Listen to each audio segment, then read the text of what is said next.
Олай болса балалар, жаңағы кестедегі тапсырманы орналастырсақ, кәдімгі сендерде қандай сөз шықты екен? Кәдімгі қол көтеріп, жай ғана қолымызды орнымызға отырып айтамыз.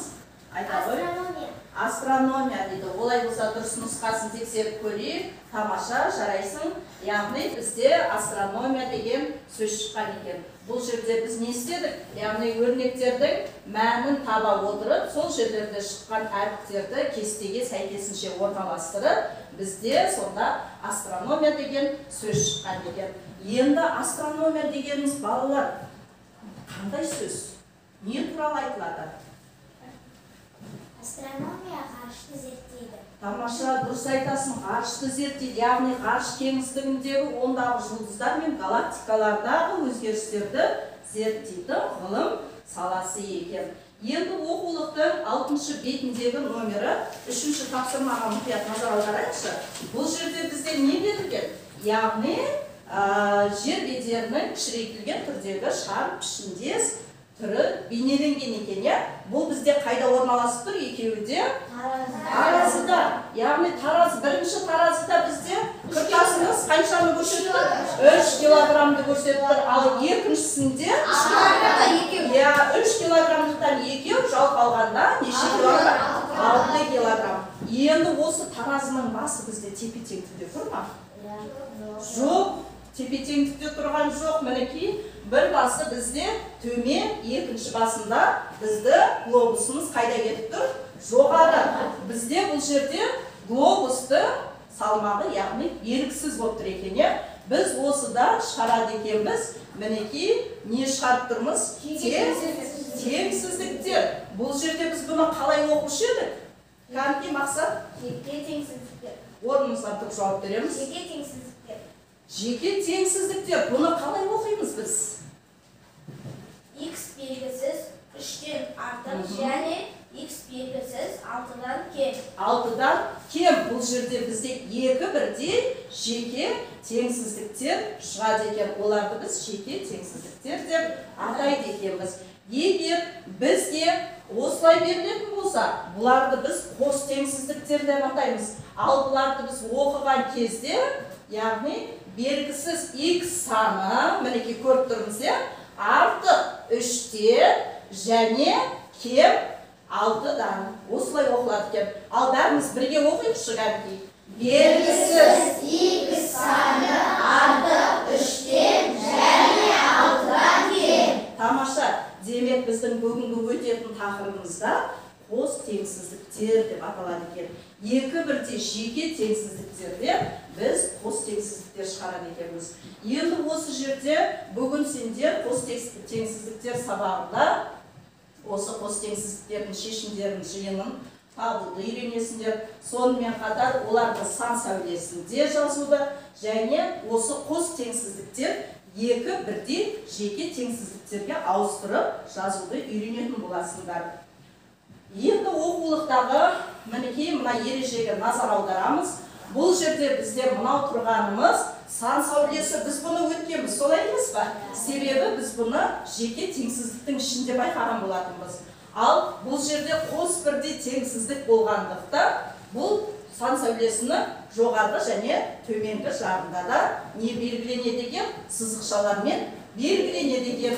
Бұл жерде бізде жаңа дегенде қайтадан оқып шығайық бәріміз бірге.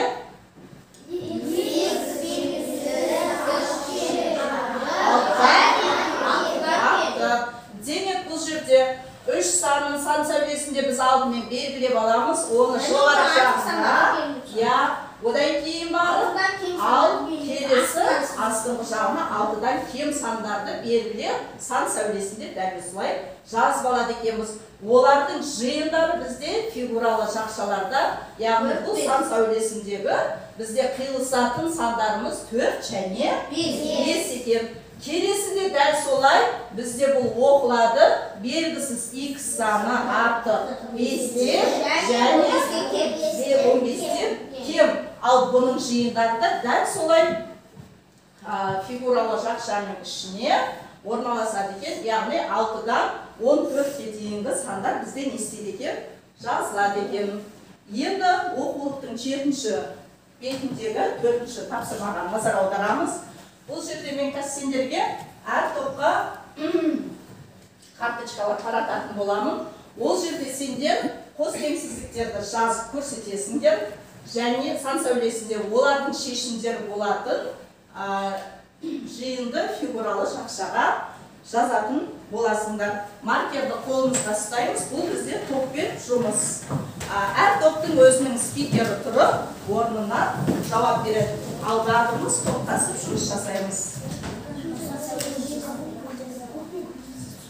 Жазамыз. Сан сәулесінде, яғни мына астың жағына көрсетесіңдер, ал мына сызықшаға жазып шығасыңдар.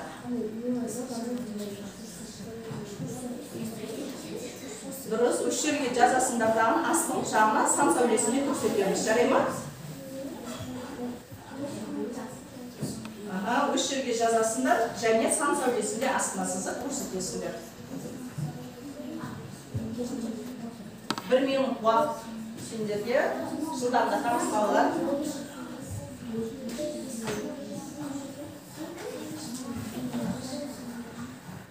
Ал олай болса, балалар аяқтап болса, кәдімгі әр топтың спикерлері болғандарымыз қолдарымызды көтеріп. Бірінші топтан бізде Әсел жауап береміз. Яғни бізде қандай қос теңсіздік шыққан екен?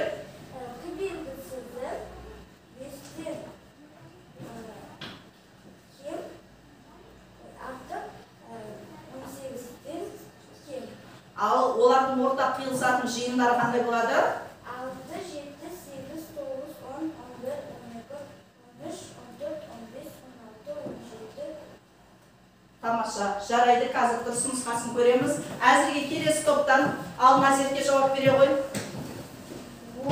Т белгісізі 10-нан артық және 25-тен кем. Яғни, бұда болатын шешім жиындары қандай болады? 11, 12, 13, 14, 15, 16, 17, 18, 19, 20, 21, 22, 23, 24. Тамаша. Келесі топ. Ал Гүлсезім. Т белгісізі 4-тен артық, 9-дан кем. Ортақ жиыны 5, 6, 7, 8. Тамаша. Демек, қиылысатын жиынды барлық топ атап шықты. Қазір дұрыс нұсқасын экранға назар аударайық. Олай болса, бізде бұл жерде яғни бірінші тапсырма бойынша жиындар мінеке дұрыс нұсқаларын көріп шығамыз. Келесі және сан сәулесінде бізде осылайша берілген екен. Кәнке Әсел бере ғой. Тамаша, дұрыс. Келесі бізде Гүлсезім. Өте жақсы. Тамаша, жарайсыңдар балалар. Олай болса, келесі тапсырма сендерге оқулықтың 7-ші бетіндегі 5-ші тапсырма. Яғни бұл да сендерге қазір карточканы таратамын. Ол жерде сендер жұппен жұмыс жасайтын боласыңдар. Ойлан, бөліс, жұптас деген әдіс бойынша. Бұл жерде не істеуіміз қажет екен? Теңсіздіктерді берілгенді оқисыңдар және сонымен қатар осы қос теңсіздіктерден жеке екі теңсіздік шығарасыңдар. Жарай ма? Екеуіңе біреуің жазасыңдар, екіншің жауап бересіңдер. Әсел.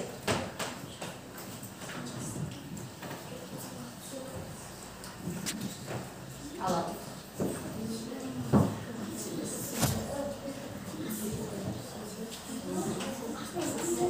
Екі бірде қос теңсіздік шығарасыңдар.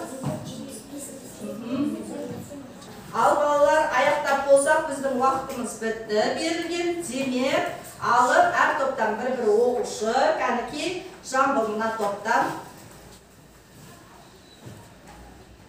Си 18-ден көп. Екінші теңсіздігі. Си 75-тен аз. Келесі. Ди 21-ден көп. Ди 49-ден аз. Жарайды, қабылдайық. Келесі. Мына топтан кәнекей Даниял. С белгісізі 18-ден артық. С белгісізі 35-тен кем. Келесі. С белгісізі 21-ден артық. Келесі. С белгісізі 40-дан кем. Тамаша. Ары қарата мына топтан Инабат. А белгісізі 7-ден аз.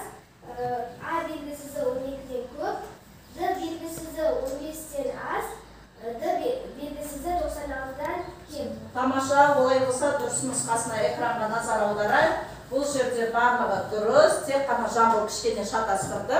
Аз, кем деп, аз, көп деп айтпаймыз, бізде тек қана кем және артық деп сөйлеуіміз қажет еді.